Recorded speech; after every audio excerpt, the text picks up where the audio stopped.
liggéey ci daara bi loo xamante ne kenn liggéeyu ko ci kaw suuf su yeboo ñu ne li mu fi liggéey kenn liggéeyu ko ndax nitu daara la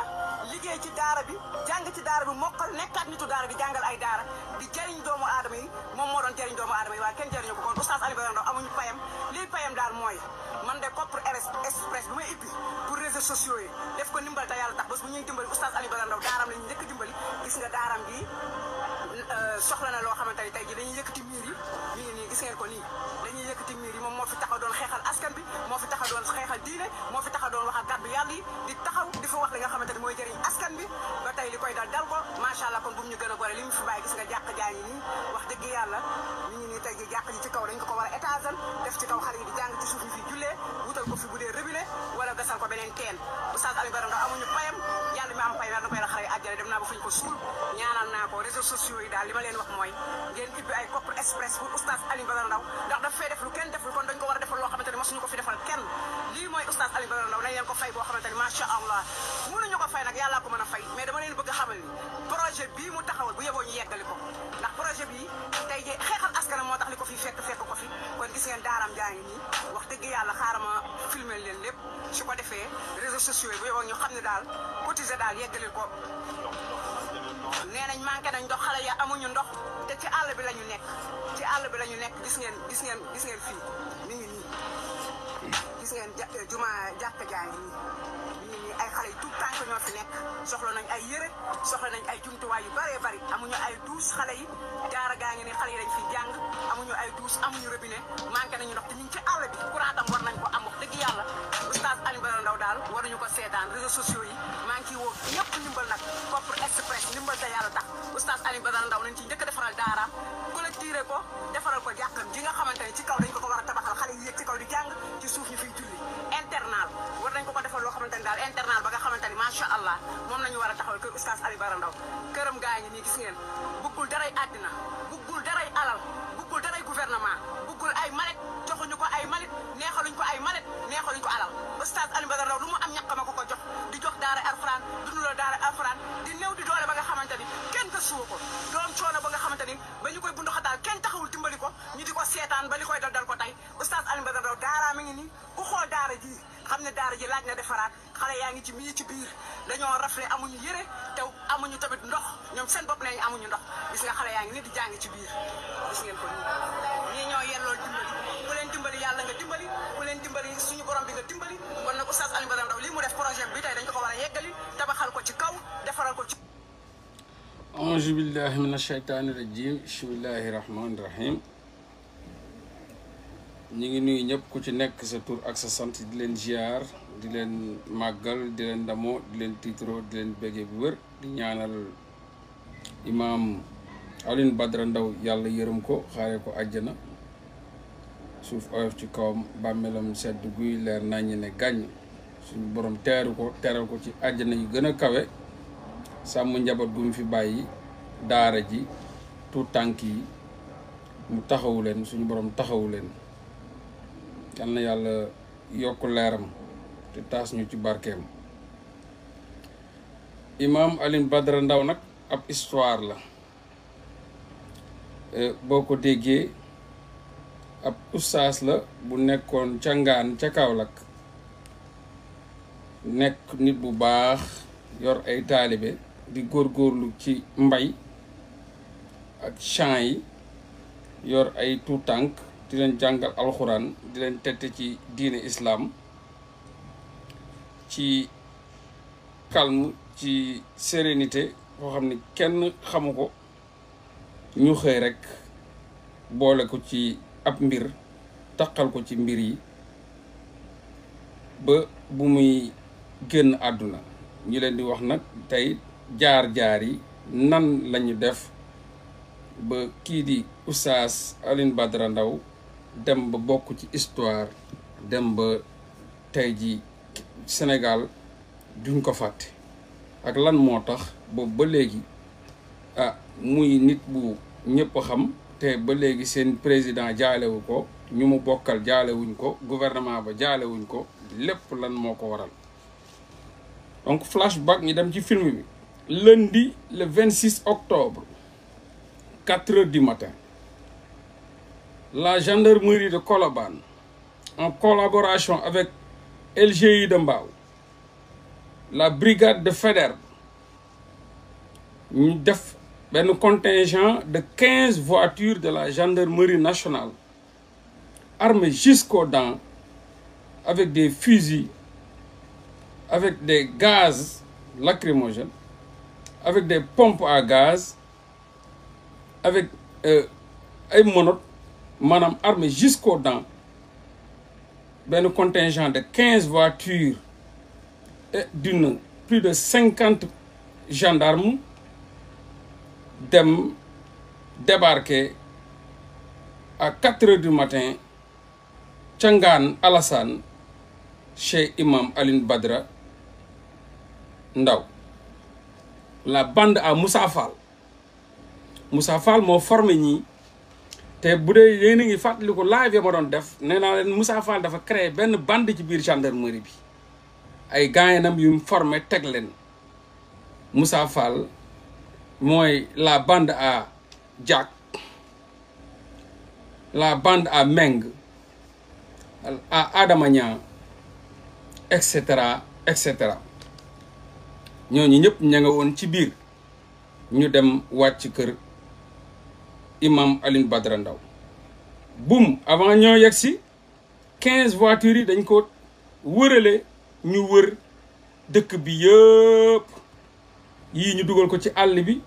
yii ñu teg ko ci bunt bi maanaam ñu quadriller le quartier bi nga xam ni mooy Ngaan Alassane fi nga xam ni Imam Alioune Badara Ndao foofu la nekk. boobu yëgul tinut à 4 heures du matin ñoom yegsi nañ foofu à 3h45 ñu jël seeni élément ñii ñu tasaare leen fii ñii ñu dugal leen ci champs yi parce que àll la ñii ñu tasaare leen ñu wër dëkk bi yëpp armé jusqu'aux dents. am ñoo xam ne ñëw nañ ba kër Imam Alioune Badara Ndao grimper yéeg ci kaw ci plafond yi donc ñoom ñu organiser wu ba miine foofu yëpp ba mu fees tepp ñu ne applique offensive boum ñu yegsi ci buntu néegu Imam Alioune Badara Ndao dóor ko dajji ko ñëw ñu ubbi ñu ko fëgguñu ko dañoo dajji buntu këru Imam Alioune Badara Ndao mu ne bërët taxaw comprendreul lan moo xew gis ay gendarme armés jusqu'aux dents sol ay cagoule c'était en cagoule ñu quadriller quartier bi gars yi dajji porte bi ñeneen ñi yéeg ci toit yi ñeneen ñi nekk aux alentours du quartier ñu ñëw fekk Alioune Badara Ndao nekkoon ak benn ci ay soxnaam ñu yëkkati ko mu jóg ñu fekk boobu solu parce que da doon nalaw déjà solu comme kuy tëdd di nalaw ñu yëkkati ko ne ko solo say yére bu mu jógee laaj leen lu xew ñu ne ko après bu ñu yeggee di nga xam lu xew solal say yére boobu en attendant am na ñi nga xam ni ñi ngi woon ci kaw di jéem a dajji maanaam plafond bi zinc yooyu di ko dajji ñii nekk ci àll ba di wër lu tax nag ñu nekkoon ci àll ba di wër parce que dañ doon wër dañoo déggoon ni foofu dafa am ñoom ci lu ñu wax ay champs d'entraînement des djihadistes donc loolu lañ doon wër ñoom ci àll bi am na ñun tasaare ci àll bi pour ñu dem xool yan champs ñoo fi nekk fu gars yi di entraîner fu Alioune Badara Ndao di entraîner fii ay djihadistes donc am na ñu nekkoon ci àll bi donc ñu fouiller la maison de fond en comble ñii di fouiller àll bi ñu yëkkati ko ci lal bi solloo ko ay yéreem comme fajar mi ngi doon doog a jot parce que 4 heures du matin la presque fajar a ngi waajal donc mu demandé leen est-ce que en attendant pour ngeen bañ a fàtte dañ ñu menotté ko moom Alioune Badara Ndao ñu menotté ko par derrière ñu jël loxo yi menotté ko par derrière mais yóbbuwuñ ko direct xale yi ñëpp waa kër ga yëpp jóg xale yu ndaw yi doon nelaw jóg yu jabar yi jóg ñëpp jóg affaire kër gi jaxasoo ni tulleeg male comprendre nuñ ku yëkkatiku ñu ne la demal toog gars yi paqueté kër gi donc ñu commencé di fouetté kër gi di fouetté yëkkati jabar ji fouetté lal bi génn éponge yi sànni fële fu ne dugg armoire bi raxas kër gi ba mu set wecc ci kaw ba ci suuf lépp daj ji ab lu fa tëju dajji nañ ko plafond beeg tout bàyyiwuñ dara donc ba ñu defee loolu ñu gis ci imam Alioune Badara Ndao la mu dugal ci tiroir bi ça fait 27 875 francs xam nga mi ngi naan leen 28 000 yu manqué c'était 27 875 000 francs la ñu fekk ci tiroir bi buñ ubbee tiroir yi benn xaalis bañ fa fekk c'est 27 875 francs CFA. ñu gis ci kaw armoire bi benn fusil automatique fusil à chasse pistolet automatique yi ñuy rëbbee pitax yi ak ay ancien cartouche picc mooy cartouche yooyu yi nga xam ne dafa commencé sax maxe xomaat di maxe. fekk ci moom aussi portable 33 Nokia 3310 jàpp leen li ma leen di wax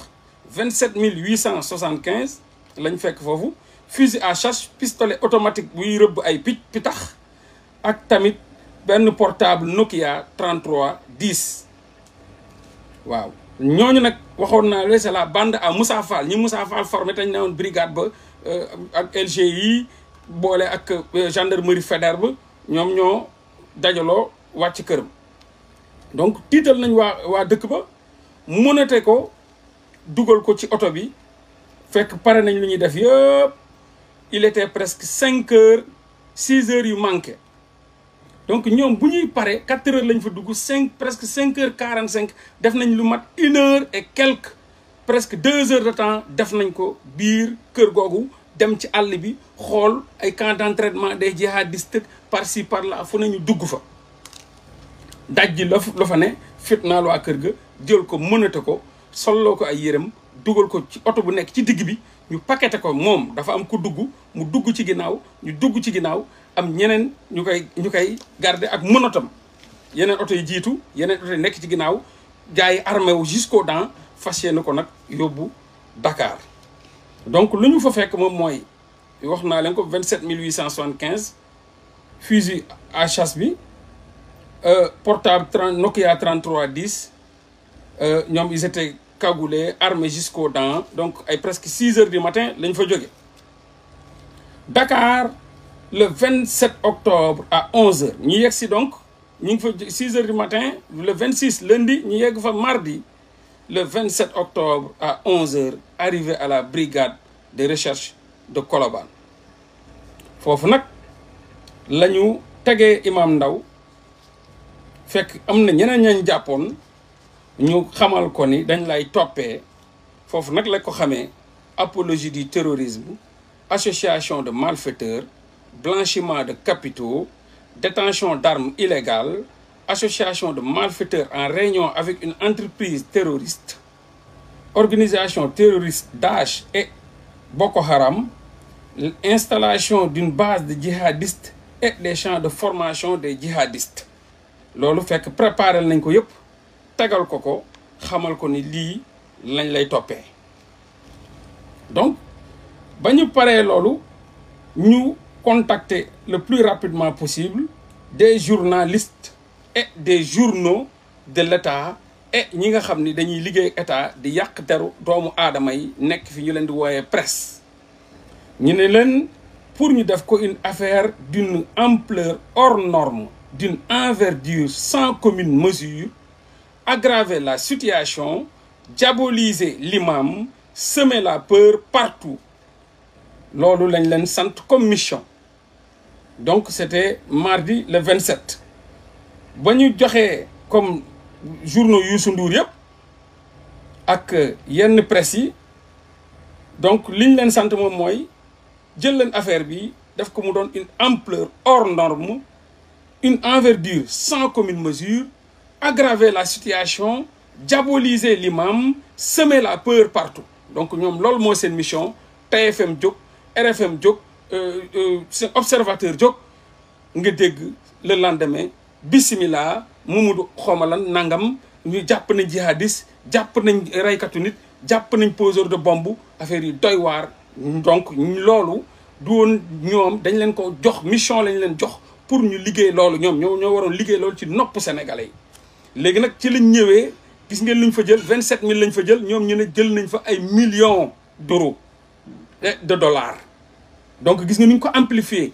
à la place de 27000 dañuy wax ñoom 27875 dollars 27875 euros ay pistolet ay bombe yu ñu fa fekk donc ñoom ñu yàq ko fenn toj affaire yi ba boobu nag bu leen fàtte ni imam moom mi ngi brigade ba ñu teg donc ñu ne gravité des faits reprochés 30 ans de prison ferme donc commencé ñoom di joxe seen verdict waaw donc lu ñu leen toppee ak bokk na ci installation d'une base djihadiste en Casamance dans le sud du Sénégal gis ngeen Casamance dafa yàgg bokk ci projet wu gouvernement pour ñu yàq ko dafa yàgg bokk ci projet gouvernement pour ñu déstabiliser Casamance parce que ñoom bëgguñu Casamance stabiliser wu donc même en 2015 ñoom dañ ne gars yi dañ doon préparer pour installer des bases djihadistes en Casamance dans le sud du Sénégal donc ñu dem nag Kolda dem fële di Kédougou jàpp fa tamit ay imam ñoom tamit foofu jàpp nañ fa ay imam indi Kolda jàpp nañ fa imam Kédougou jàpp fa imam maanaam dans le sud ñi jéem fa jàpp bu wane ni lii yëpp benn préparation la ñoom ñoo ko doon def ok tak imam ñëw ñu bindloo ko ñu bind loolu ti ko signéloo mu xamal leen ni man duma jihadiste xawma luy jihadiste lijjantiwuma jihadiste et cetera et cetera portable bi nag 3310 la Nokia ñoom ñu ne ay portable ay téléphone satellitaire loolu yëpp journaux yi ñoo ko def parce que loolu moo ne woon seen mission en fait gouvernement daf leen woo fay leen pour ñu liggéey à ce que ñu gëmloo gars yi ne ay téléphone satellitaire la mais 3310 Nokia moom la fa jàmbaar yi ñoom jàkk ñoom Adama Niang ñoom Mbeng loolu lañ fa jël gang boobu la bande à Moussa Fall waxoon naa leen la bande à Moussa Fall nag bu leen fàtte ñoom ñoo fi jàpp Cheikh Béthio Thioune ñoom ñoo fi jàppoon bateau drogue bi ak jaag dinaa leen expliquer histoire boobu ñoom ñoo fi jàppoon Thione Seck mu toog ci saagu xaalis bi ñoom ñoo fi jàpp Imam Ndaw ñoom ñoo fi jàppoon Boy Djiné infiltré ko en Gambie génne ko fa ñoom ñoo l'histoire de Boffa Bayotte ñoo ko yoroon l'histoire de Bougazelli ñoom ñoo ko yoroon l'histoire de affaire de Batiplice ñoom ñoo ko yoroon gang bi même gang bi mus naa leen ko wax ci live yële passé ci ginnaaw jamonoy waxu Adji Sarr ma ne leen la bande à Moussa Fall dans la gendarmerie Moussa Fall dafa def benn lobby de gendarme yu mu créé monté leen formé leen dajale leen donc gang boobu ñoom ñoo def yëpp même gang bi ñoo jàpp affaire Batiplice ñoo fa ne woon ñoom ñoo jàpp Cheikh Béthio Thioune ñoom la woon bateau drogue bi nga doon dégg ak jaag bi ngay dégg bañ dàqoon ko fi ñoom la woon gendarme jaag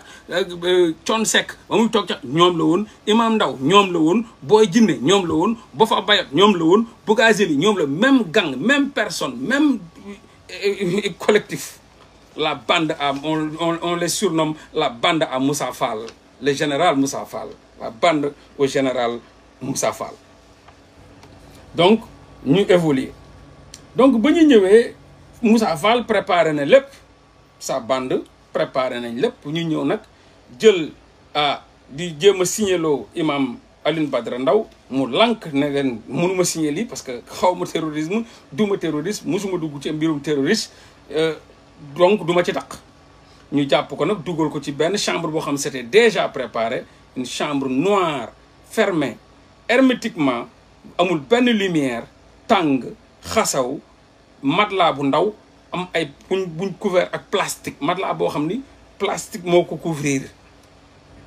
ay benn lal matelas bu ndaw amul lal ñu dugal ko foofu mu mel ni bureau ba ca Ndar matelas bu ndaw buñ plastifié tàng chambre amul fenêtre amul lumière tàng xasaw foofu lañ ko fa bàyyi léegi nag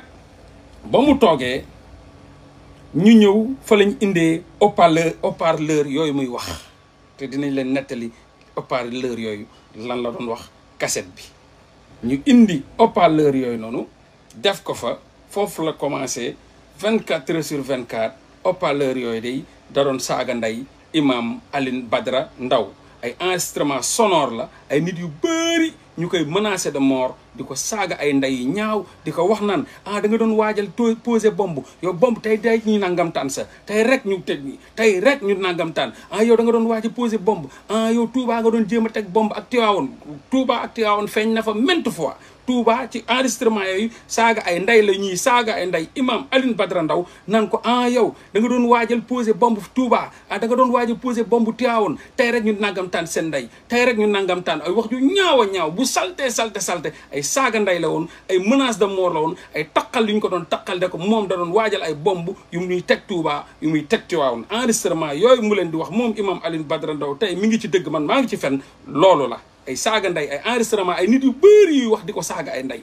di ko wax ju ñaaw a ñaaw wax joo xam ni di ko di ko wax ci ay baayam di ko wax ci ay yaayam di ko gëmloo ni moom terroriste la da doon waajal ay bombe loo enregistrement yoo xam ni gendarme yi ñoo ko def préparé ko bu yàgg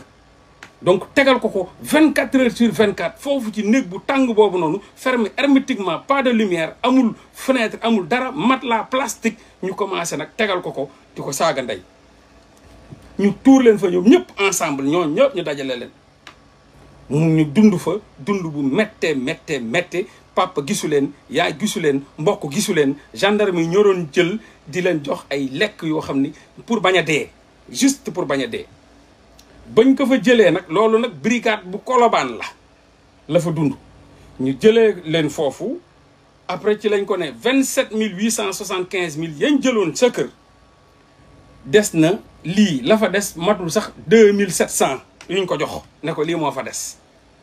ndax lekku fa dara lu baax papa mbokk gisu ko kenn gisu ko ñu daj fa lu mburu dajul ci fuur fële ci gendarmerie bu Colobane direction tribunal ñu foofu def nañ fa nu mu dee 6 jours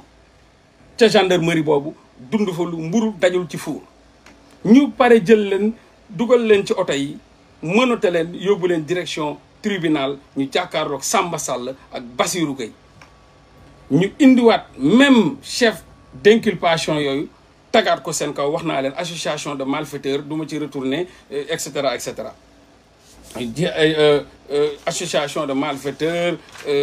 mi ngi nii waxoon naa leen ko sànq apologie du terrorisme association de malfaiteurs blanchiment de capitaux détention d'armes illégales association de malfaiteurs en réunion avec une entreprise terroriste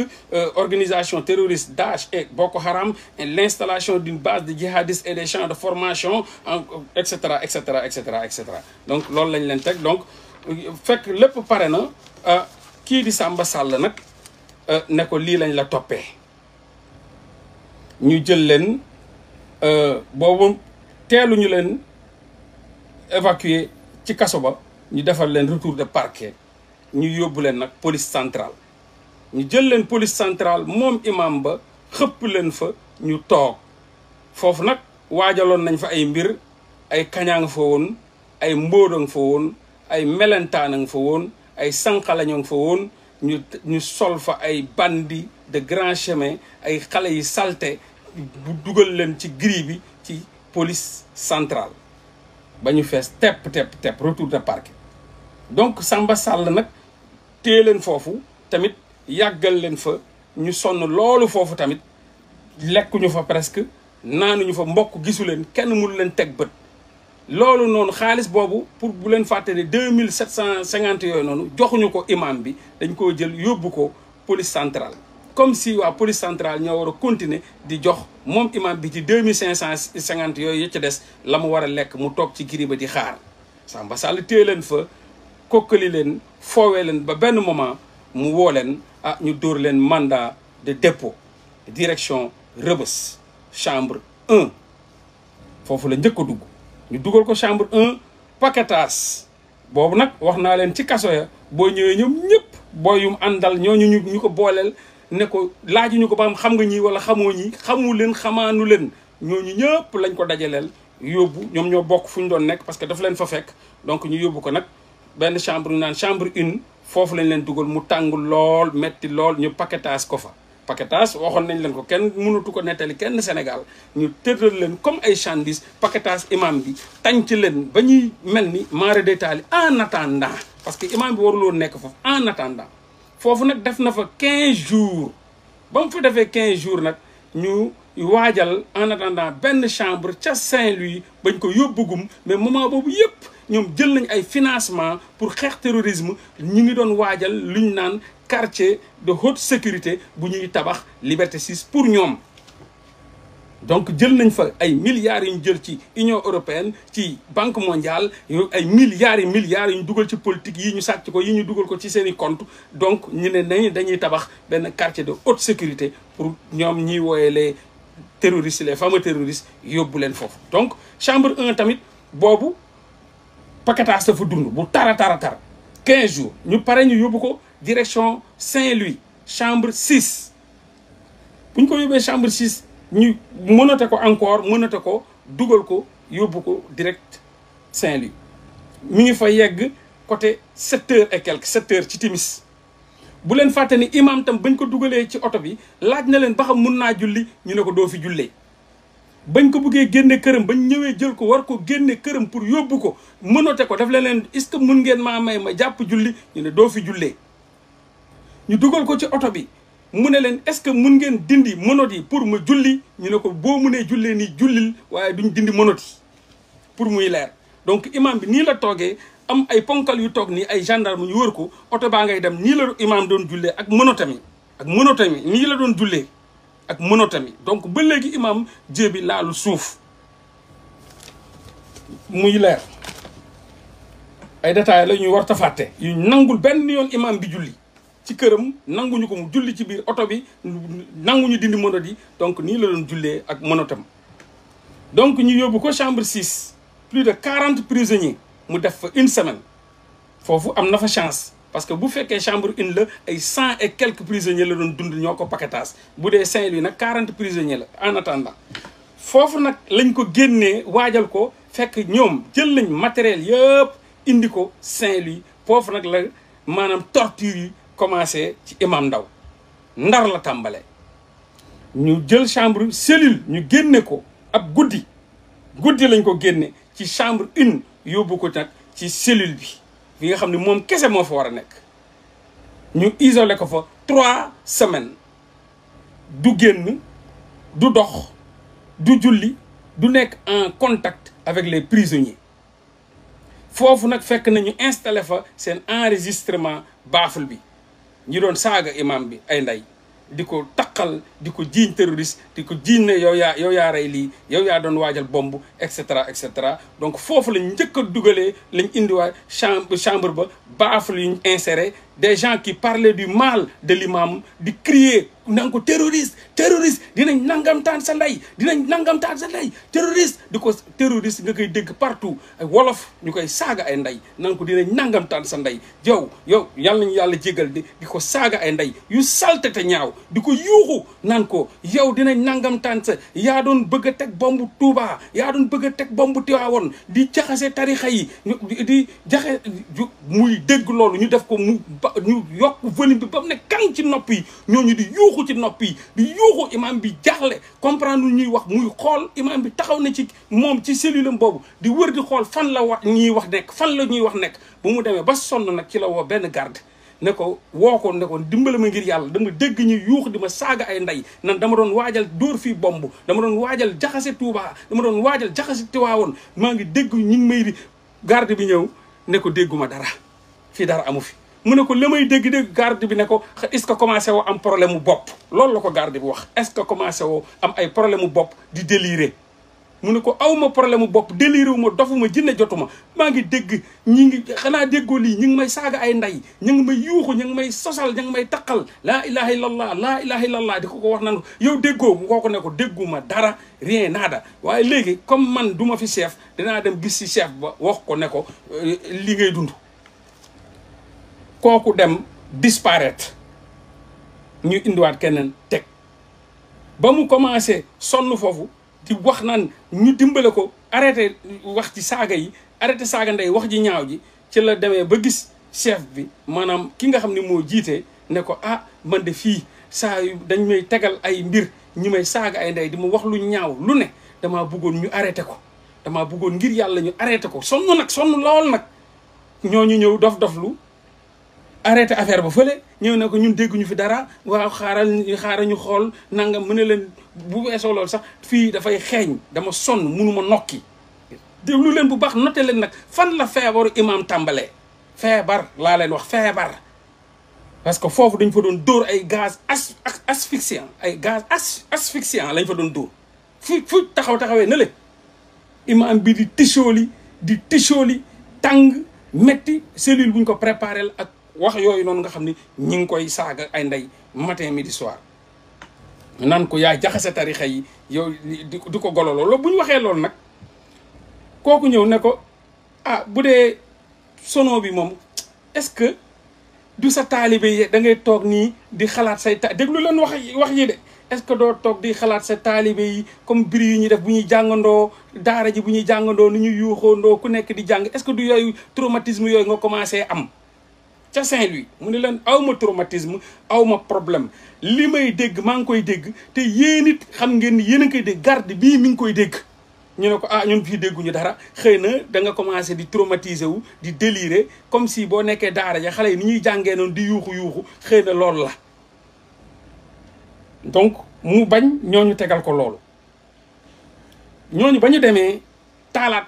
affaire ya enregistrement sonore yi tàmbale saaga ay ndey yu ñaaw ci imam bi di ko wax ju ñaaw bu salte boo xam ne doomu aadama ñi moo ko wax kuy dund waxuma laa weñ sax bu ci tàggee dee di ko sosal donc ba mu defee loolu mu woowaat leen ne leen waa mais fii xeeñaay gi dafa am xet gu doy waar bu fiy dugg si mi ngi may sëqatloo mi ngi may sonal day fatt sama nokki gi la day fatt sama nokk gi doo leen ma ci dimbale ñu ne ko loolu dinañ xool xëy na benn douche bu nekk fii à côté moom moo fi te douche sax nekkul foofu amul sax douche nag déjà xëy na ab douche la bu fosse bi mooy gilli nangam ak nangam wax ko lu ñu koy wax ne ko est-ce que du sa mbàjj bi est-ce que du mbàjj bi mooy xeeñ waxa xaaral ñu changé la mbàjj bi waxi dof di ko foowee des fois ñu ne douche bi des fois ñu ne ko mbàjj bi mooy xeeñ des fois waaw mu dund fa nag lu mburu dajul ci fuur des fois ñu ne ko douche bi la des fois ñu ne ko mbàjj bi di ko gololoo waaw di ko nax-naxee xam nga di dalal xelam des fois ñu ne ko da ngaa naax des fois ñu ne ko xanaa du ndongo daara yi ngay xalaat sa taalibe yi et cetera donc après ñu ne ko ñu ñëwaat ne ko non gars yi nee nañ laaj nañ prisonniers yëpp nee nañ fii amul benn enregistrement sonore amul kuy yuuxu amul kuy wax c'est faux loolu lañ ko mujjee wax direct ne ko li ngay wax ni ay kàcc la yàlla ñu yàlla jéggal loolu lañ ko wax ne ko ay kàcc la fii laaj nañ prisonniers yëpp nee nañ tout est calme tout est bien fenn enregistrement amu fi kenn waxu fi kenn yuuxu fi ñoom ñi ngi nelaw ba doyal ñu boole ci nag imam bi waxu leen li nga xam ni am na fa tamit ki nga xam ni moo doon garder imam bi dafa yoroon benn barre de fer boo xam ni chaque 5 minutes dañ koo sant pour mu dóor bunt bi pour bu imam bi nelaw donc Saint-Louis googu bu ñu ko dugalee ci cellule bi imam bi nalawul benn yoon parce que sonore bruit sonore yooyu noonu saaga yooyu 24 heures sur 24 la doon daw en boucle boole ci kooku noonu di garde bi nga joxoon garde pénitentiaire bi barre de fer la yoroon di ko dóor ci bunt bi tous les 5 minutes imam bu demee ba commencé jàppanteeg nalaw rek mu dóor rëng imam tëb jóg mu daw day daw du taxaw nag day daw imam bu taxawee xool bu xool gis nu waaw mais du comprendre imam toogaat muñ commencé waat bay commencé jàppante nelaw te loolu yëpp mi ngi sono yaa ngi daw nag saaga nday yaa ngi continuer déglu leen bu baax kooku ñëwaat jëlaat barre de fer bi dóoraat ko ci bunt bi rang imam bi tëbaat ba fajar imam bi nalawul ca Ndar comme bureau ba ca Ndar nalawu fa benn yoon amu fa jàmm benn yoon donc ku lay wax naa ne imam nee na Ndar amoon na fa jàmm ma ngi lay wax bañ koy préparer cellule am bi mu nekkoon chambre 6 40 prisonniers ci benn chambre loolu la ñu wax naan imam bi dañuy kàcc imam bi amu foon jàmm buñ ko dugalee ci cellule ba boobu dañ ko tegagum chambre 6 en attendant ñu pare cellule am ba indi bagage yooyu noonu di ko traumatiser ak saaga ndey yeeg yooyu ñu installé ko ñu koy jóg a jël di ko yóbbu donc mu dund fa nag foofu tamit 3 semaines yuñ ko isolé mu dund fa dund gu tara ca Saint-Louis en attendant bu leen fàtte ni Liberté 6 ña ngi leen di tabaxal tamit fa ñu war a dem donc enregistrement yi wax naa ko bu ñu waxee ni ñoom dégguñu dara prisonniers yi nee nañ dégguñu dara waaw mu dund fa nga xam ni guddi Ndakaaru tolof yu tar ñu pompe fa ay gaz asphyxiant destructeur de poumon noté leen feebaru imam bi noté leen li ma leen di wax bu leen gaz asphyxiant destructeur de poumon poison pour le cœur yi nga xam ne mun na joxe arrêt cardiaque parce que fin bi dinaa indi lan feebaru imam bi lan moo indi feebar moo tax bu ñu waxee ni nguur gee ko rey kenn bu mu teg nguur gee ko rey nii lañ ko reyee luñ ko doon dóor noonu mu ko doon nokki nga xam ni lu fa tegu dee weñ yi dañuy dee lu fa taxaw dee loolu c'était des gaz asphyxiants yoo xam mun na indi arrêt cardiaque da lay teree nokki loolu doon na problème ci imam bi pour mu nokki imam ci kaso bi yëpp dafa amoon problème mu nokki donc c'est moom lay wax mooy produit bi nga xam ni moom mooy rey insectes yi moom naan leen produit yi rey insectes yi ñu boole sa nag indi fa chauffage bu tàng jër privation de sommeil wax naa leen ko mooy weñ boobu waa ji di ko dóor pour bu imam bi nelaw ñu indi fa chauffage bu tàng jër chaleur bu extrême donc le garde qui le surveille de près mooy frapper barre de fer yi sur la porte tous les 5 minutes ba fajar day dóor daw voilà imam bi jóg wër et cetera du gis mu sonn fa lool foofu nag tamit dafa doon wàccu di transpirer grave en attendant ñu pare vite les travaux à la prison camp pénal Liberté 6 donc ñu jëlaat ko foofu encore transféré ko parce que bu mu commencé di jooytu ak mettitlu foofu la commencé nag di jooy ay feebar imam mi nga commencé jooy ay feebar ca Saint-Louis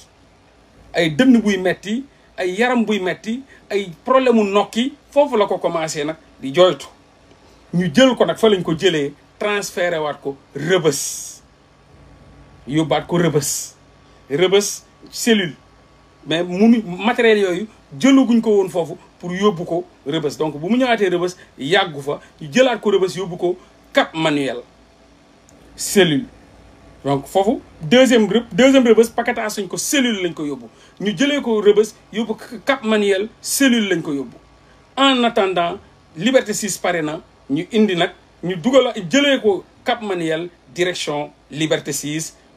quartier de haute sécurité pare nañ donc préparé nañ ko foofu noonu cellule am donc bu muy ñëw Liberté 6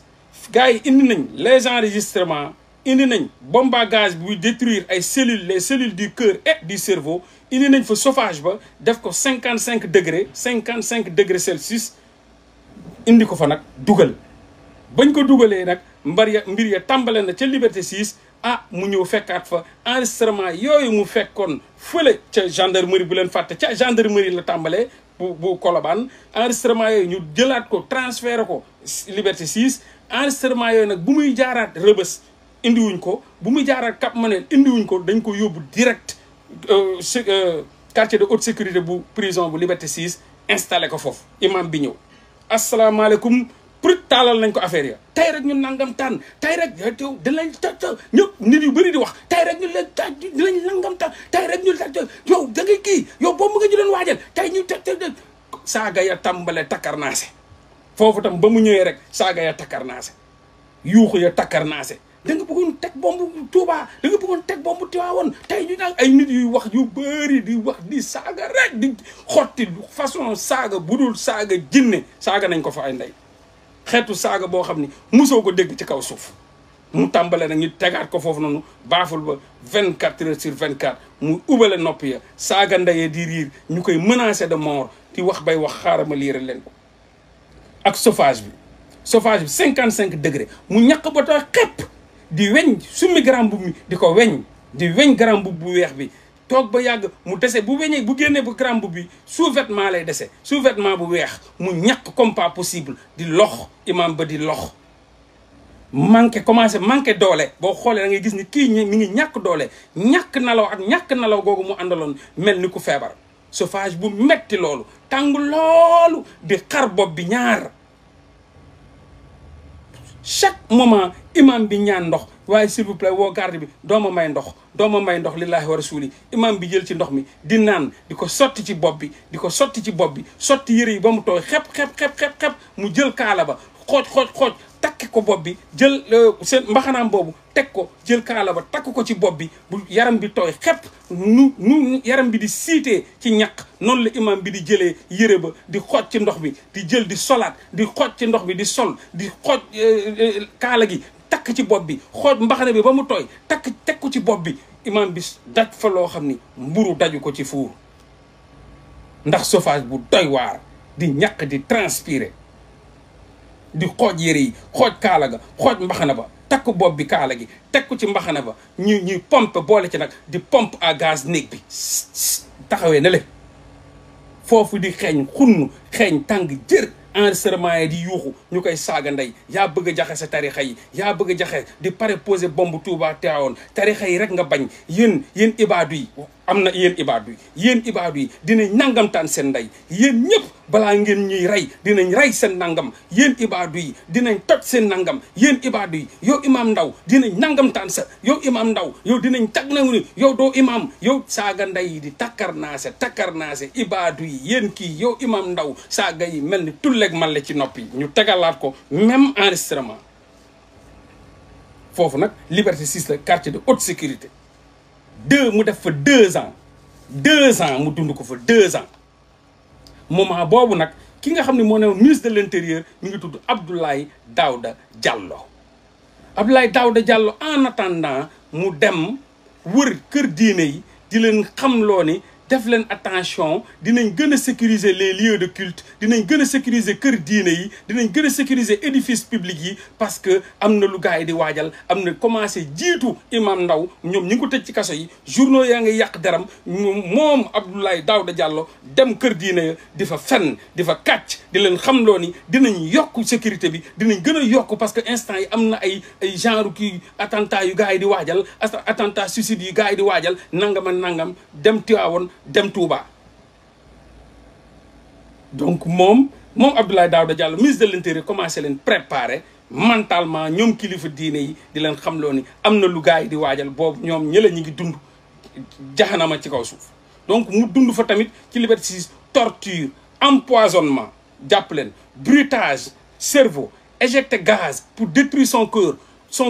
traumatisme crânien moom mooy yuuxu yooyu ñu yuuxu di ko saaga ndey di ko fa foofu nag lañ tàmbale indi fa leneen lu amuloon ci lañ indi les rayons ultraviolets yi nga xam ne day cancérogène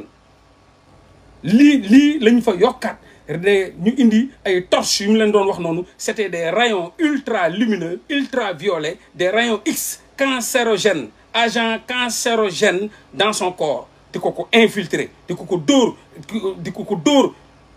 buñ ko dóoree loolu ay cancer lañ doon indi ci loolu moom mooy ay rayons ultraviolet ay rayons X pour cancer donc ñu commencé nag di ko dóor lumière boobu mu doon wax loolu c'était vraiment des rayons ultraviolets journaux bi le matin ñu tegal ko ay lumière éblouissante le matin lumière éblouissante ay lumière bu tàng jër chauffage bu tàng lumière bu weex tàll bu tàng jër boole ci di ko dóor pompe bi di ko dóor pompe bi et cetera boole ci nag di teg bruitage yi nga xam ne di nga koy saaga ay ndey après nag guddi gi la ñuy ñëw di ko dóor ay lumière ultraviolet pompe à gaz boobu la leen di wax naan buñ ko dóoree lépp luy naaw day daanu akay dëgg benn weñ desu fa woon muy for weñ yi loolu comme ni mu leen koy waxee di ko def ci kopp di ko won gars yi naan ko waxoo dëgg dara amu fi waxoo dëgg di ko sax saaga garde yi boole ca di ko wax ni bàyyil kàcc waxoo dëgg bu leen wanee ne mi ngi nii gars yi na ko dara dafa tàng rek et cetera lu mu fa jooytu yëpp kenn faalewu ko dañ ko boole woon di ko toroxal léegi nag bu mu commencé sonn dëgg foofu ñu may ko nag pour am ñu koy seet si ci la leen waxee ne gars yi day ña ngi may waajal fagaagal ña ngi may waajal rey ci tànk yooyu la ñu nekk dama bugg ñaan naa leen ngeen dem wax naa leen ba sonn faalewuñ ma parce que wax na leen ko sax ci la sonn ba woo Bassène mooy chef de cour bi ne ko di ko joytu li nga xam ne mi ngi koy dund Bassène na ko fii dara amu fii gisuñu fi dara fii vraiment non daa nga paqueté ko donc ci la nag woo ñi ko nga xam ne dañuy ñëw foofu doon ko seet si ne leen dem leen ci média bi ngeen xam leen ni ñii ngi may fagaagal dañ maa bëgg a rey ñi ngi ci tànku rey ma te sonn naa lool daw leen wax ci média ba comme bu ma dee ñu xam ni ñii ñoo ma rey donc imam ba woowoon na leen waxul leen ko ba ñu commencé sànni ko ci média bi ci la nañ xëy Samba Sall ñëw fa ànd ak Bassirou Gueye Jean Bertrand Bocandé ak ñeneen Samba Sall ñëw Bassirou Gueye ñëw Jean Bertrand Bocandé ñëw ak yeneen garde ñu ne ko waaw lan moo xew dañoo gis ci journaux yi ñiy wax naan ah yow dangaa wax ni fii dafa am ay affaire ay tàngoor goo xam ni ay weñ yoo xam ni dañuy dee ay mbóot xawma lan ak lan ak lan donc kii di même foofu Bassène ma nga fa ñoom ñëpp ñu nga fa moo ne chef de groupe mu ne leen du dëgg waxul dëgg c'est faux Jean Bertrand Bocandé ne oui c'est vrai kii waxul dëgg ci la leen waxee ne la yéen est-ce que ay jullit ngeen ñu ne ko waaw mu ne leen man maa ngeeg njàpp est-ce que am ngeen njàpp ma nañu waat ci daraja nañ féetu penku waat ci laa ilaha illallah ci allah ba xam yéen man maay fen wala yéen ay fen Samba Sall ëf gémmiñ gi ne ko non c'est pas intéressant c'est pas important Samba Sall mii faatu tey ne ko c'est pas intéressant c'est pas important non non c'est des détails ñu paqueté fa imam bi delloo ko ca chambre ba tëjaat ko encore yokkaat baafale ya yokkaat pompe à gaz ya yokkaat lañ ko doon def yëpp pour éliminer ko mentalement spirituellement corporellement physiquement ah Samba Sall taal otom Bassirou Gueye taal otom Jean Bertrand Bocandé taal otom ñu ne c'est faux waxul dëgg dem seen yoon donc ñu bàyyiwaat ko mu continuer di dund loolu liberté 6 chauffage lumière éblouissante substance nocive gaz pulmonaire bruitage sonore ay yuuxu saliir ñu yokkaat ca leneen ay yuuxu saliir xam nga waxoon naa leen ni amoon na ay saaga ndey mais dañoo indiwaat leneen après ñoom Samba Sall bañ fa jaaree ba dem gars yi dañoo indiwaat beneen bruitage boo xam ni dañoo dem ba ne moom xelam commencé naa miin bruitage saaga ndey yi commencé naa miin ñu indiwaat ñu yokk ci beneen bruitage bu mu xamul woon fa la yuuxu saliir yi ñëw saliir xam ngeen ko moo ñuy yu guddi saliir yooyu yu gis ngeen saliir lu mu méttee benn rek ci néeg benn kese ci néeg bu yuuxu tey doo nalaw foofu lañ ñëwee nag indi fa beneen bruitage bu bees parce que nee nañ cerveau mi ngi commencé miin bu njëkk ba ñu indil ko nag bruitage yu saliir ya teg ko saliir yi di yuuxu saliir yi di yuuxu saliir yi di yuuxu ñu boole ci nag pompe à gaz ba daw taxawee ne la saaga ya yuuxu ya saliir ba di yëngu saliir yi di yuuxu ñu pour ñu perturber ko désorienter ko mettre ko en détresse ak ci benn isolation bu doy waar parce que bu leen fàtte ni il était isolé donc mu tam dund fa dund bu kéemtaane bu génnee buñ ko génnee mu dem parce que ci quartier de haute sécurité bu gisee yeneen gaayam ya yi nga xam ne dañ leen a jàpp ñoom tamit sosal leen di wax ak ñoom ne leen waaw mais man li may dund est-ce que yéen a ngi koy dund gaa yi naan ko looy dund mun leen man day sama tàngoor gañ may tegal dafay mel ni jant bi lañ wàcce ci sama cerveau bi day xar sama bopp bi ñaar di baxal sama xel bi damay sonn ak am na lu ñu fay pompe xet gu xasaw a xasaw daf may teree nokki di expliquer ñooñu ne ko ñun dey vraiment loolu lépp dunduñu ko donc imam bi lañ doon jéem a liquider kon gang boobu yëpp kenn deewu ci imam bañ doon jéem a liquider moo dee léegi mais dañuy continuer kañu jóg pour liquider kañ nga xam ne moom lañ doon dóor pompe à gaz bi moom lañ doon dóor ay lumière ultra ay rayon X ay lumière ultraviolet kañu doon jéem a rey kookoo dee léegi nag dinañ yeggali ñu toog ba benn moment bu leen laajee ñooñu ne ko ñoom gisuñu dara dunduñu loolu lépp mun leen ah man de maa ngi koy dund donc mu jaaxal gars yi ne ah loolu de ñun dunduñu ko ñun de vraiment ñu ngi fi mais nekkuñu ci jàmm waaye dunduñu lu ngay dund donc ñu jëlaat dugalaat donc imam dund fa 2 ans yu méttee métti yu taratar jooyuwu ko jooyu ko yuuxuwu ko ndax yàlla di ko kémtaanal di ko may force di ko may doole di ko wax muñal donc 2 ans 9 mois de torture 2 ans 9 mois de torture le 8 avril 2018 ñu ubbi procès bi le 8 avril 2018 2015 lañ ko jàpp donc 2015 waxoon naa leen ko sànq le 27 octobre 2015 ba le 9 avril 2018 imam bi dund fa lu mburu dajul ci fuur loolu loo xam ni kuñ ko tegoon fii nga faatu waaye yàlla ak kéemtaanam ak dooleem mooy def loo xam ni ah kum buggul mu dee du dee ak lépp lu pexe yoo mun a def ndax nasaraan ba jël na fi Serigne Touba yóbbu ko fu ne te buñ bëggee mu dee deewut def nañ ko fi Maodo Malick def nañ ko fi Limaamu Laay et cetera ba yàlla nammul ni ñoom si seen loxo lay dee deewuñu kon alhamdulilah. donc ñu ubbi procès ba commencé waaw fekk boobu préparé wu nañ ñoom Samba Sall ñoom Basiru yëpp préparé nañ ay kàcc indi ay ñoom joxaane naan ko joxaane xam nga ko kii yaa ko yoreloon xaalisam. bu leen fàtte ni nag moom dafa amoon joxaane école ba ma jàngee la jàngee école ba ma jàngee la jàngee Serigne Bassirou Mbacké la jàngee Serigne Bassirou Mbacké ak Ngaan sorante wuñu te imam Alioune Badara Ndao ku nekk Kaolack xam nga ko avec sa barbe son discours radical nit bu dëggu nit bu gore nit bu gëm islam amul koo ko xamul Kaolack xanaa yéen a ko xamul woon waaye ñun xamoon nañ muy jàngalaate daara moom école boobu ma jàngee foofu la joxaane doon jàngee muy Serigne Bassirou Mbacké ma nga nekk ca Saam soriwul donc benn yoon la fa musa dem yóbbu doomam ne imam bi aw ma nag li ma ko fayee dimbale ma nga jàngal ko alxuraan première fois 2 fois la ko imam teg bët beneen bi boobu da ko doon envoyé via WhatsApp benn livre imam bi jotu ko mu envoyé ko imam bi jotu ko te diggante boobu def na ay 2 ans diggante bu mu ko njëkkee gis ak beneen bu mu ko doon jéem a yónnee livre ya benn livre sur la jurisprudence jotu ko ci la nag la fa ñëw te fekku fa imam ba ci fa ñëw bàyyi fa livre ba donc benn yoon la mus a gis kii di joxaane bàyyi fa livre ba donc ci bu imam bi ñëwee lañ ko ne joxaane moo fi bàyyi livre bi ndax doomam ma nga fa di jàng alxuraan donc ñu commencé jël di taqal xam nga kii ku ñu naan Ibrahima Diallo même chose donc joxaane ba ñuy wax musul doon élève imam Alioune Badara Ndao imam Alioune Badara Ndao musu ko jàngal musul nekk xaritam musuñoo ànd ay kàcc la woon lu gouvernement bi créé pour valider xaalis bi ñu recevoir milliards yi ñu recevoir ci Union européenne donc am keneen ku ñu naan Ibrahima Diallo it Ibrahima Diallo comme Kaolack lu ma leen di wax rek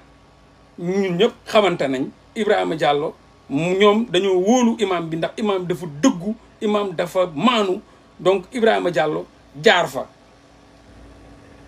ba mu fa jaaree bàyyi fa 28 billets de $500 €, ne ko am téel ma damay dem Gambie maa ngi ci affaire quincaillerie yi damay dem Gambie bu ma ñëwee jël sama xaalis noonu mooy valeur 8 millions mu ne ko déet diggante ba ngay dem ak ba ngay ñëw mun naa fee faatu donc foog ñu bind ko nga signé mu ne ko non wóolu naa la mu ne non foog ñu bind ko parce que tey boo ko fi bàyyee te xool leen imam bi nu mu maanoo rek xool leen imam bi nu mu jubee rek bu doon trian la wala sàcc la da ko naan non grave amul problème mu ne ko diggante xef ak xippi dee xaj na ci donc bàyyi ko fii mais signeel ma signé ne bàyyi nga fi 28 billets de €500 égal d'une valeur de 8 millions lu mu ko wax mu ne ko d'accord mu tegal ko mu dugal ko ci enveloppe bindal ko tegal ko foofu te loolu nag policier li ñuy wax ak gendarmerie naan dañ koo jël foofu jëluñu ko fa loolu imam bi moo leen xamal ni kii di Ibrahima Diallo dénkoon na ko xaalisam boobu ci giri la newoon ne ko dénk na ma xaalis te xaalis ba mu ma dénk 28 billets de €500 la te munuma comme daf ma koo dénk atte bor comme moom daf ma ko dénk damaa bëggoon ñu dem sama kër boobu gars yi ñëw nañ fa di wër di fóoyate mais yàlla mayu leen sax ñu gis loolu rajaxe nañ kër ga dajji nañ kër ga te enveloppe boobu joggi nañ ko maintes fois gendarmerie joggi nañ ko maintes fois yàlla dafa yéeme de joggi nañ enveloppe boobu maintes fois téewuñ ko foruñu ko noonu lañ demee yóbbu 27 800 et quelque donc même 28 000 yóbbu tamit ñi ngi fa bàyyi ñi ngi doon joggi 28 billets de €500 ci enveloppe di dem ak a ñëw kon yàlla ak kàttanam ak mën-mënam yàlla ak doy waaram yàlla ak yéemeem kenn mënu ko xeex te bu ànd ak yow rek bul tiit bul ragal donc imam bi ne leen dem leen ngeen indi loolu ndax looloo nga fa ci lañ demee jël xaalis boobu ñëw indi ko ci la ko gendarmerie bi jël ko sele ko dugal ko ci biir ne imam bi sax dañ ko jàpp ak plus d'une valeur de 8 millions xool leen bandi yi rek gis ngeen bandi yi de te moom imam bi moo ko indi lu ñu indi ko ñoom ñu jël ko sele ko ne imam bi lañ jàpp comme si ñoom ci seen dem foofu dañoo jëlaale 8 millions banditisme d'état bi am ak bu ñu paree pour naxasal la rey la ni ñu lay waajalee te diggante bu ñu kii di Ibrahima Diallo bàyyee fa xaalis bi ak bu ñu ñëwee kër imam ba 4 jours Ibrahima Diallo ba mu fa jaaree ne day dem Gambie balaa moo ñëw jàpp nañ Ibrahima Diallo moom jàpp nañ ko ci diggante ba déglu leen de 4 jours Ibrahima Diallo dénk imam ba dem ñu jàpp Ibrahima Diallo moom ci boppam 4 jours la def ñu wàcc kër imam donc xam nga ñooñu bu ñuy ñëw jàppoon nañ ni dinañ fa fekk 28 billets 500 euros ya gisuñu tous yàlla lëndëmal seen bët yi jaxase seen bët yi ñoom Meng ñoom Jaak ñoom Adama Niang et cetera la bande à Moussa Fall gisuñu tous yàlla gëlëmal seen bët yi imam ba indi ko ñu jël ko yokk ko ci dossier ba sosal ko donc gendarmerie bi gisuñu xaalis bi wër nañ maintes fois bàyyi ko fa donc voilà ngeen jàpp ni dund na fa torture mauvais traitement cruel inhumain dégradant avec ay souffrance aiguë physique mentale yu ñu ko infligé lu tax nag imam Alioune Badara Ndao dafa bokkoon ci politique gu la France pour ñu wàcce ko avec son discours contre la franc-maçonnerie la laïcité l'homosexualité avec sa longue barbe xam-xamam engagement am les services de renseignement français ñëw Sénégal ci li ngeen xamul ba ñu jàppee imam ba avec la complicité de Abdoulaye Daouda Diallo ñu envoyé un service de renseignement des français mu wàcc si nag Sénégal ñu def gang ñu ñëw def nekk en réunion avec Abdoulaye Daouda Diallo xool ay stratégie discours de propagande xool ay stratégie comment faire pour éliminer ce prétendant djihadiste nan lañ ko mun a reyee parce que tant que mi ngi dund le discours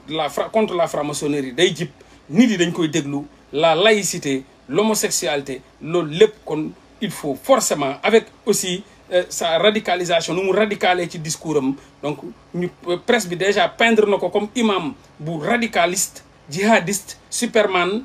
et cetera et cetera def bo kii donc ñoom foofu la avec bu ñu indee nag service de renseignement français yi foofu lañ commandé sa liquidation pure et dure nañ ko rey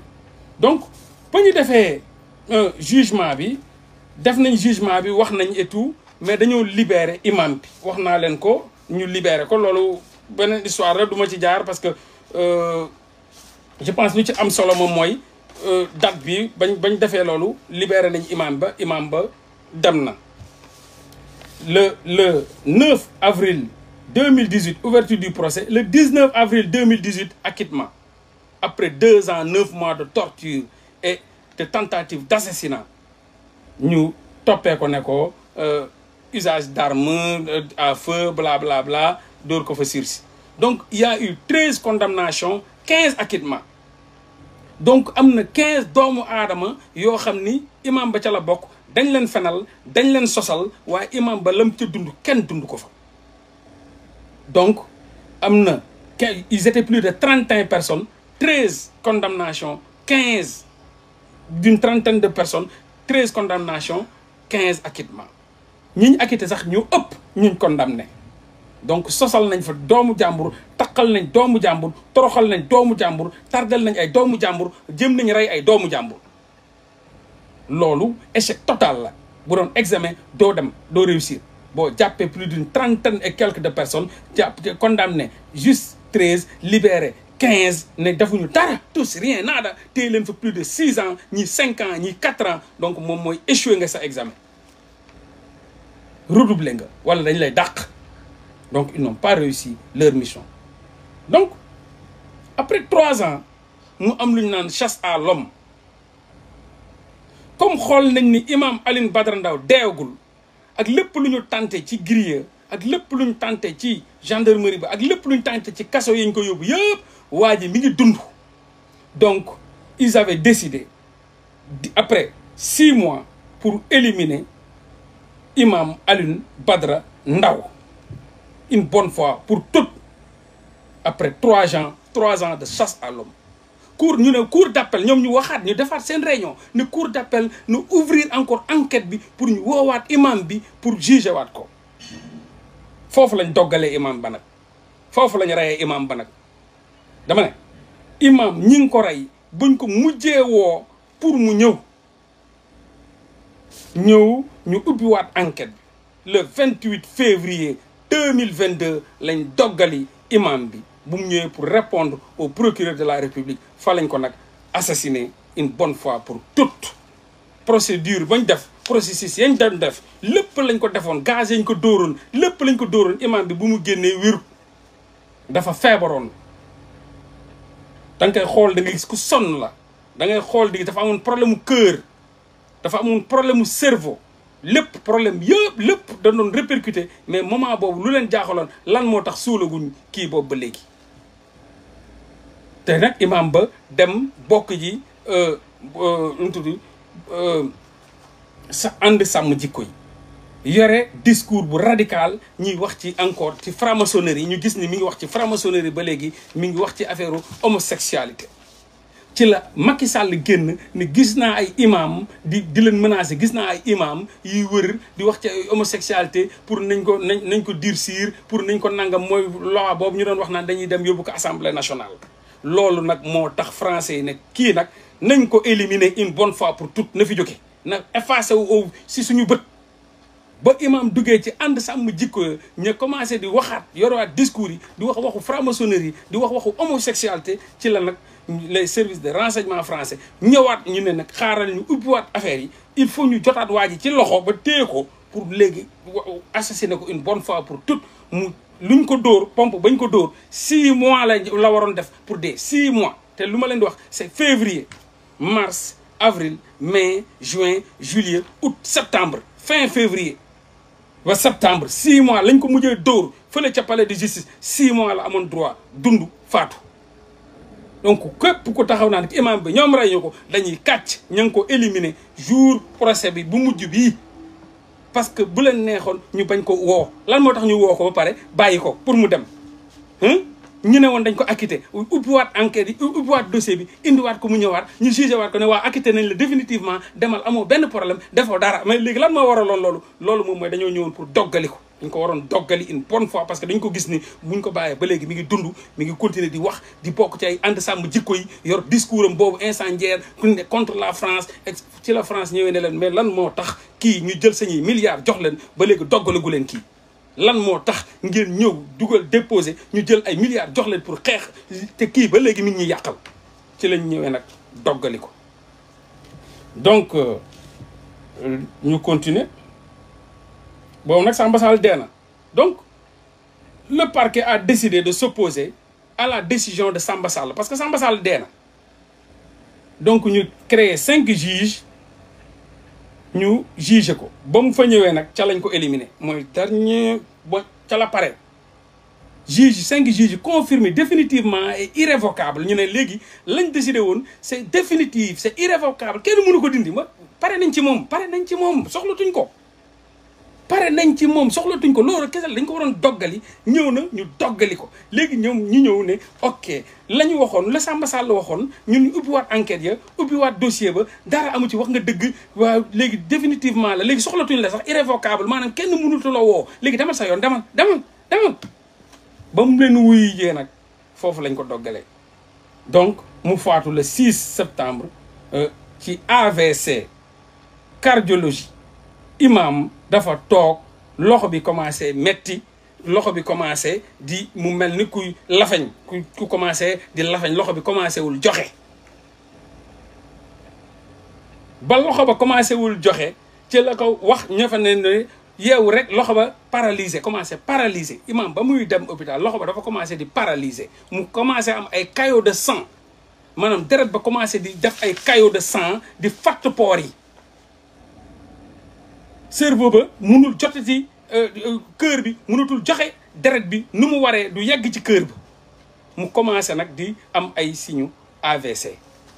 ca lañ ko jëlee yóbbu ci hôpital ba gars yi ñëw teg ko def opération ba génn boule de sang boobu noonu nga xam ni dafa commencé coaguler ci lañ ko dindee muy demaat ba muy demaatee ñu gis ni eggul ba léegi mu am problème mu xol parce que xol bi jotul sax deret bi déjà ñu koy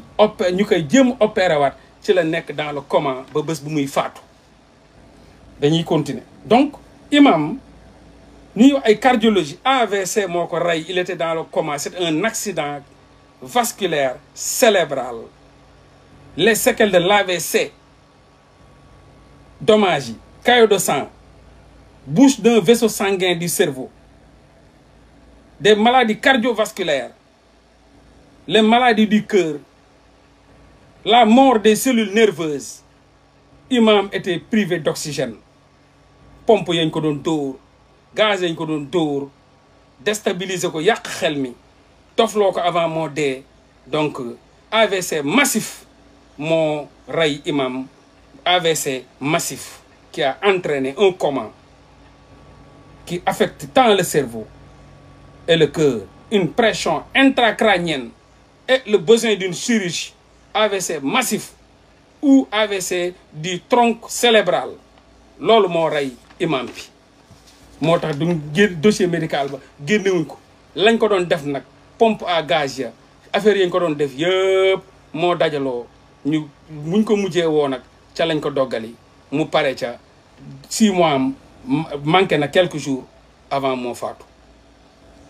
maladie cardiovasculaire AVC moo ko rey bu doy waar sax bu massif bu ànd ak doole donc on appelle ça la torture blanche ou torture en chambre blanche. C'est une torture qui n'agresse pas directement le corps en s'attaquant aux 5 sens ou à l'intégrité psychique d'une personne. Elle reste invisible à l'œil nu, mais laisse des traces psychologiques indélébiles. Li ñu def imam mi ngi tudd en français la torture blanche ou torture en chambre.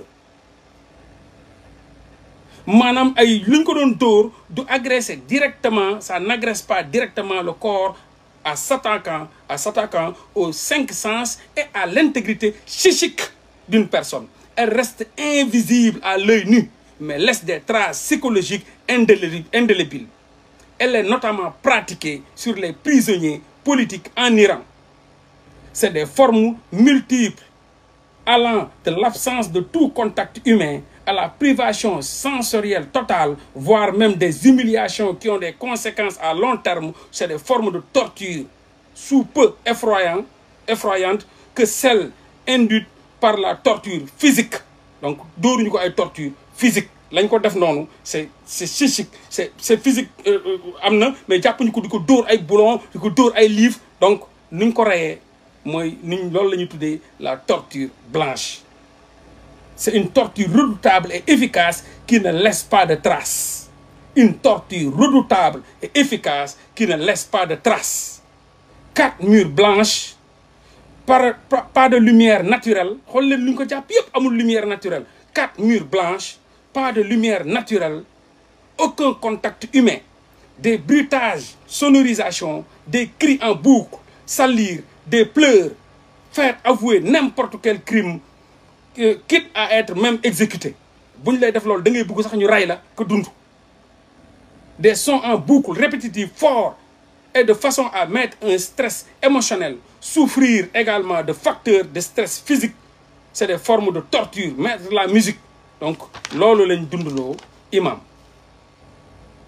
bëri na nag ay xeetu torture, la simulation de noyade, la pendaison palestinienne ou estrapade, suspendre un individu par les bras avec les mains liées derrière le dos, électrocution, brûlure, loolu lépp am na ci suñu prison, am na suñu prison yi, am na ci suñu police. ku ci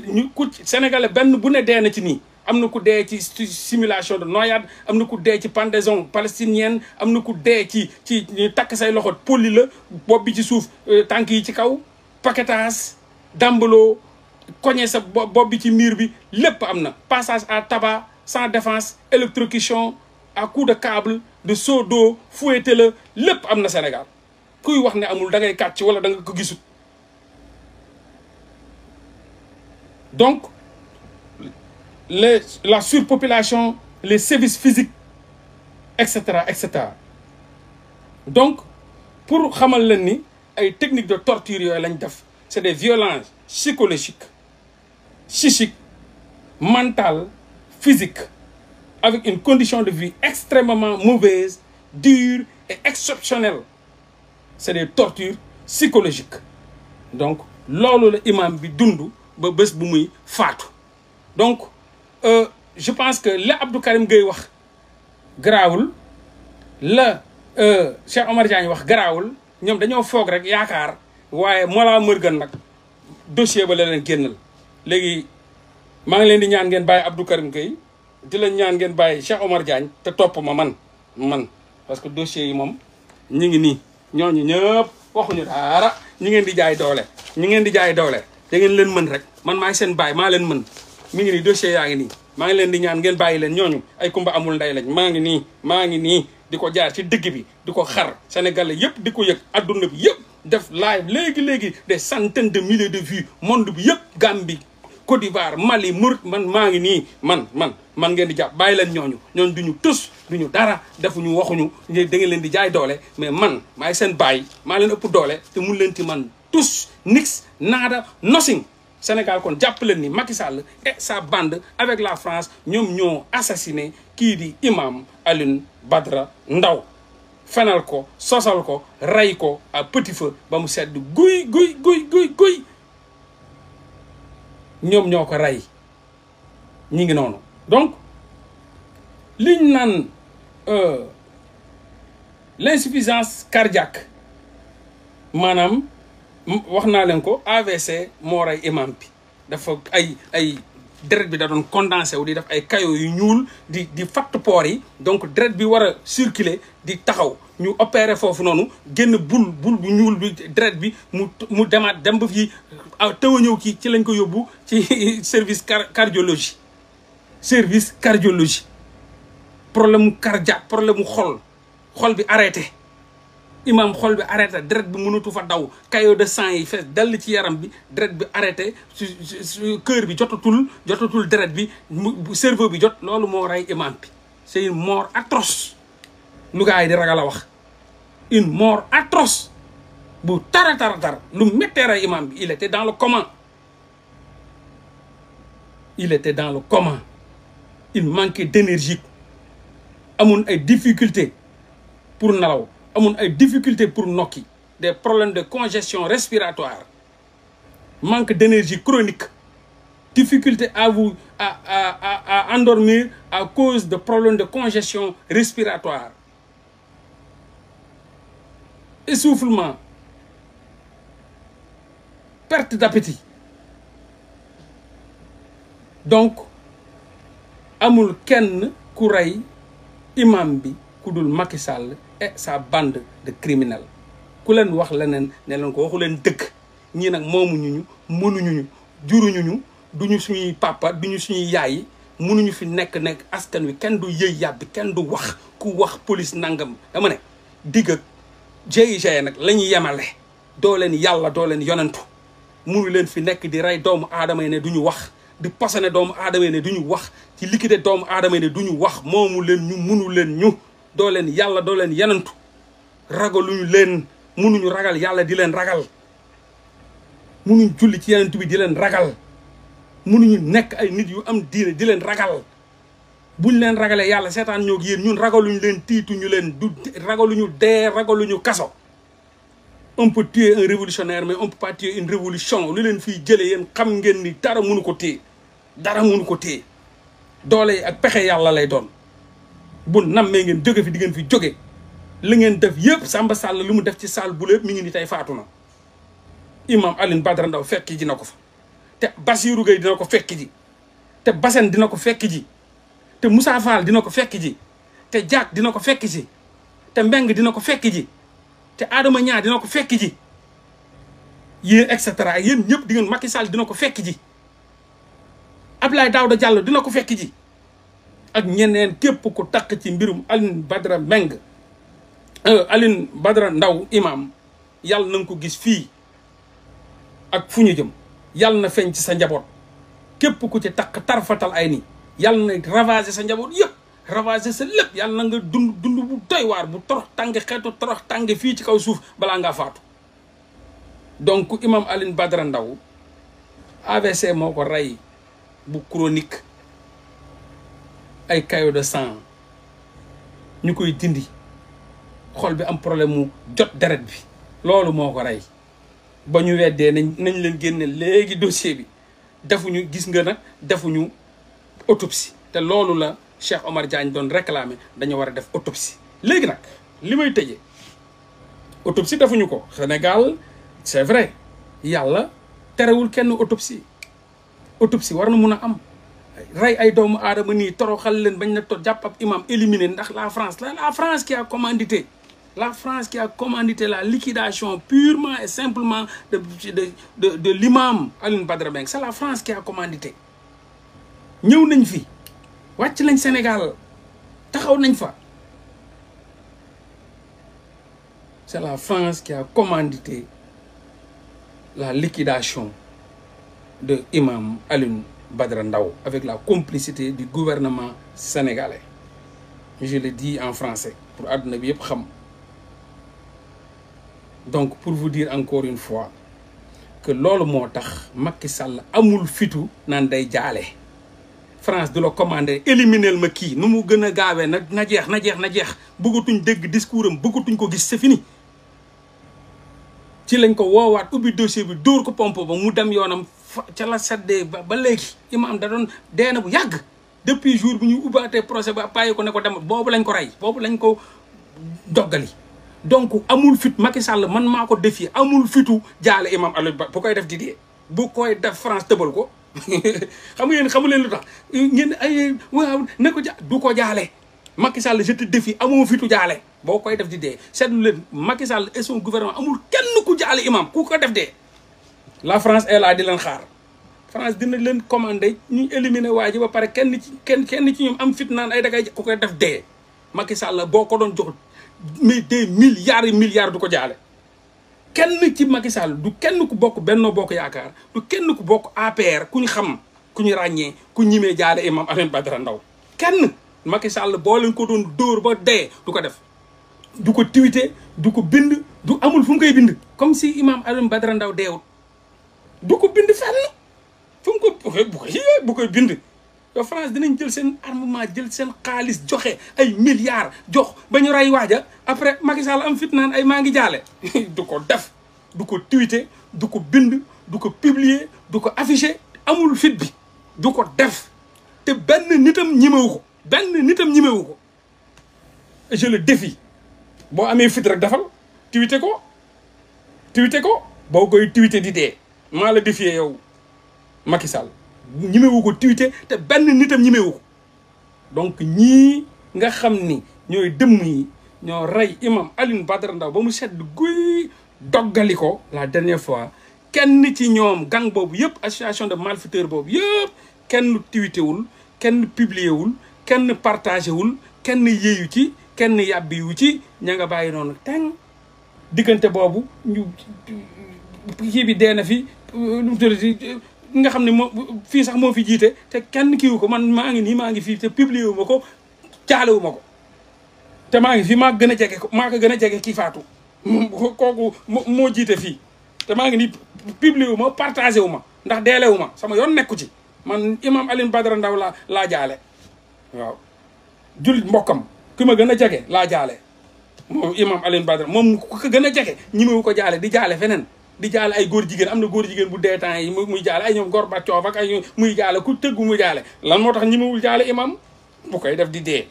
man maa ko défier man booy sénégalais bii maa la défier amoo fitu jaale imam Alioune Badara Ndao te sa benn nit amul fitu jaale imam Alioune Badara Ndao waaw donc sama gars yi noonu la histoire bi demee kon jàpp leen nii wax ja naax saay na wax ja jeex na coow la jeex na dossier yaa ngi nii Macky Sall et sa bande de criminels ñoo assassiné imam Alioune Badara Ndao point final. One love ñu fanaan ak jàmm ba fan yi incha allah di remercier Jamra di remercier ànd sàmm jikko yi di remercier bépp combattant bépp activiste bépp ku nga xam ni day rayante ngir Sénégal di jaayante ngir Sénégal di garbakanam ngir Sénégal ndax Sénégal ñoo ko bokk. Une patrie se compose de morts qui la fondent et de vivants qui la continuent. Ñun on décide d'être des combattants, des panafricanistes, des patriotes voués et dévoués di rayante ngir suñu askan. wutuñu ci dara xaaruñu ci dara. Donc imam Alioune Badara Ndao Macky Sall la ko rey man maa ko wax Mollah Morgun leer na naññ maa ko wax tiituma ragaluma dawuma deltuwuma maa ngi dox samay soxla ma jógee léegi génn dugg fii génn fee dem fu ma neex maay buur maay bummi doo dara Macky Sall bandi nga reykatu nit nga ñu ngay àndal ay sàcc lañ ay violeur lañ ay pervers lañ ñun tiituñu la ragaluñ la dawuñu deltuñ ginnaaw Sénégal nag ñàkk na kilifa diine ñàkk na ko am diine ñàkk nañ ko baax ñàkk nañ ko maanu ñàkk nañ koo xam ni un vrai patriote un vrai combattant de l'islam un vrai combattant de la vérité nit bu digne nit bu honnête ñàkk nañ ko ay bandi association de malfaiteurs rey nañ ko taqal nañ ko tuumaal nañ ko tiiñal nañ ko tëj nañ ko lu ne teg nañ ko waaye allahu ahlan yàlla buur bi karim dina atte bés dina mus a ñëw di nga dox ci bàmmeelu Macky Sall gis ni kii mooy Macky Sall bés di nga mus a ñëw nga dox ci bàmmeelu Abdoulaye Daouda Diallo ni kii moo ne woon Abdoulaye Daouda Diallo bés di nga mus a ñëw nga romb bàmmeelu ñeneen ak ñeneen ñi nga xam ni tey ña ngay jël doomu aadama yi di yóbbu ci bàmmeel yi di jël doomu aadama yi di yóbbu ci kaso yi di jël doomu aadama yi di leen posone di jël doomu aadama yi di leen toroxal du ñu yàlla du ñu yenuntu kuy ragalal yàlla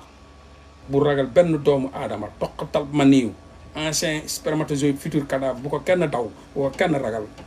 nañ koy wormaal waaye kenn du ko ragal ku la rus ute naag ku la ragal kon nag jaajëf sama gars yi di leen bëggee di ñaanal imam Alioune Badara Ndao yàlla yërëm ko yàlla teeru ko teral ko ci àjjana yi gën a kawe boole ko suñu sang Muhammad sallallahu alayhi wa sallam ñu bokk benn kuréel mu koy jiite ñu fekk ko ci àjjana yi vraiment ba mu rëccu sax temps bu mu toogoon fii yàlla na ko yàlla def yàlla na ko yàlla taxaw yàlla na ko yàlla teeru yàlla na ko yàlla teral ko ci àjjana yi gën a kawe ci àjjana yi firdawsi te yërëm ñim fi bàyyi sàmm leen te ñi ko def lii ñi ko teg lii yàlla leen yàlla toroxal yàlla leen yàlla toroxal yàlla leen yàlla toroxal yàlla leen yàlla wàcce yàlla leen yàlla yàqal yàlla leen yàlla toroxal ci torox yu gën a bon yoo xam ni doomu aadama musu ko daj yàlla nañ dund benn xeetu mettit boo xam ni dinañ dellu yàlla indil la lépp lu ñu def ci ñaawteef incha allah bàyyi nañ lépp yàlla di wax soxnaam yooyu ñu muñ ñu xam ni yàlla moom yàlla moo mën bañ koy jéem a rey sottiwul kon ba mu waree sotti rek la ko yàlla nangu ndax lépp loo fi gis même bu dee pexe doomu aadama yàlla mooy nangu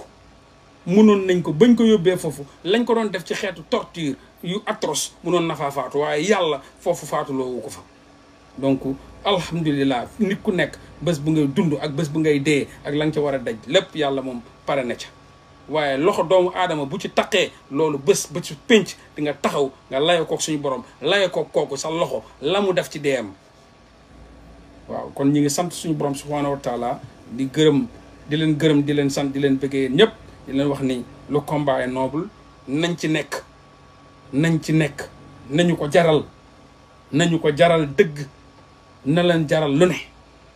xaq bil xaq kulul xaq wala kaana mu ran waxal dëgg donte dañ lay rey donte dañ lay tëral di ñadd di rendi parce que adduna dund rek moo fi am ak dee nit warul ragal dee bu dee dund koo xam ni mooy loolu sax dund ci dëgg dee ci bànneex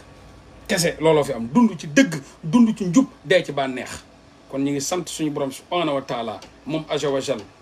yaa rahman yaa rahim yaa malikal mulk moom rek ay dëgg lu dul moom jaruta ragal